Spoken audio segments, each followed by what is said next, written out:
किसान मजदूर एकता जिंदाबाद, किसान मजदूर एकता जिंदाबाद, मोदी सरकार मुर्दाबाद, खट्टर सरकार मुर्दाबाद, दुष्यंत चौटाला मुर्दाबाद, दुष्यंत चौटाला मुर्दाबाद, काले कानून रद्द करो,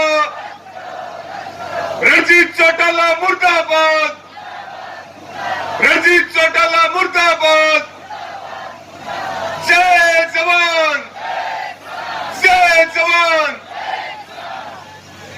आज यहां पक्का मोर्चा पर भगत सिंह स्टेडियम में आयोजित धिक्कार रैली में उपस्थित समस्त हमारे आज के मुख्य वक्ता आदरणीय जोगेंद्र सिंह उग्रा जी, तमाम हमारे नेतागण, पूरा मंच और मेरे सामने बैठे पिता तुल्य बुजुर्गों, किसान बिरादरी के सरदारों और मेरी माताएं बहनें, क्योंकि हम बार बार एक बात कहते हैं कि जिस आंदोलन में इनका आशीर्वाद मिल जाता है वो आंदोलन तो जीत लिया जाता है, केवल घोषणा बाकी होती है। ऐसी मेरी माताओं के चरणों में भी सत सत नमन है।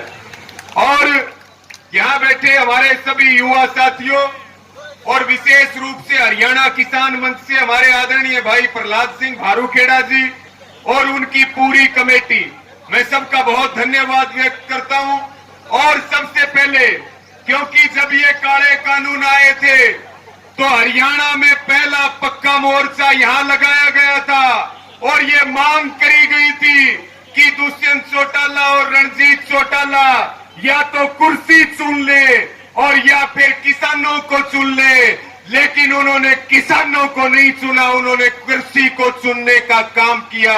और ये 9 महीने आज इस पक्के मोर्चे के हो रहे, लगातार संघर्ष चल रहा, लगातार आज तक वो अपने घर नहीं आ सके हैं। तो एक बार सारे आंदोलनकारियों के लिए और सारे योद्धाओं के लिए जोरदार तालियां, जो 9 महीने इस संघर्ष को पूरे हो रहे। साथियों, दुष्यंत चौटाला ये बात कह रहा, दुष्यंत चौटाला ने कहा कि अब किसान आंदोलन गलत हाथों में है, और हम एक बात कह रहे हैं कि किसान आंदोलन सही हाथों में है, लेकिन हरियाणा गलत हाथों में है। उसको ठीक करने का भी समय आने वाला है, उसको भी ठीक करने का समय आने वाला है। और साथियों, दुष्यंत चौटाला को यह भी हमारा चैलेंज है, यह भी चैलेंज है, उसका खुद का विधानसभा है उचाना और हरियाणा पूरा पड़ा है। आज दुष्यंत चौटाला जो है हरियाणा के किसी गांव में नहीं जा सकता, अपने विधानसभा के गांव में नहीं जा सकता। और हम ये दुष्यंत चौटाला को चैलेंज देते हैं, चाहे एफिडेविट भरवा लो, आपने चौधरी देवीलाल की विरासत को कलंकित किया है, आपने उनके संघर्ष को दागदार किया है, हमारे से लिखवा करके ले लो। एमएलए बनना तो बहुत दूर की बात है, अगर अब की बार पंच भी बढ़ जाओ तो या तो हम नहीं या आप नहीं, ये भी खुला ऐलान है। साथियों, दुष्यंत चौटाला ने किसान का वोट लिया और चौधरी देवीलाल के वंशजों में रणजीत चौटाला जो कुर्सी से जाकर के चिपक गए, और उचाना वालों ने तो पहले ऐलान कर दिया जहां से दुष्यंत विधायक है कि उचाना में तो आ नहीं सकता, लेकिन हरियाणा में जहां कहीं भी जाकर के चुनाव लड़ेगा, उचाना के लोग उसको वहां पर गांव में नहीं घुसने देंगे, उसको जाने नहीं देंगे। साथियों, इसी के साथ में यहां लगातार, क्योंकि सारी बात हमारे वक्ताओं ने रख दी, अभी मुख्य बात उग्रा जी रखेंगे। मैं तो एक अंतिम बात कह करके अपनी वाणी को विराम दे रहा, क्योंकि आप बहुत लंबे समय से बैठे हो, लगातार आंदोलन चल रहा। एक तो जो अपील की गई है कि बॉर्डरों को मजबूत करें और वहां लगातार राशन भेजने का काम करें, क्योंकि साथियों अब लड़ाई हमारी विचारधारा की भी है। अब लड़ाई ये भी है कि गोडसे की विचारधारा चलेगी या इस देश में भगत सिंह की विचारधारा चलेगी।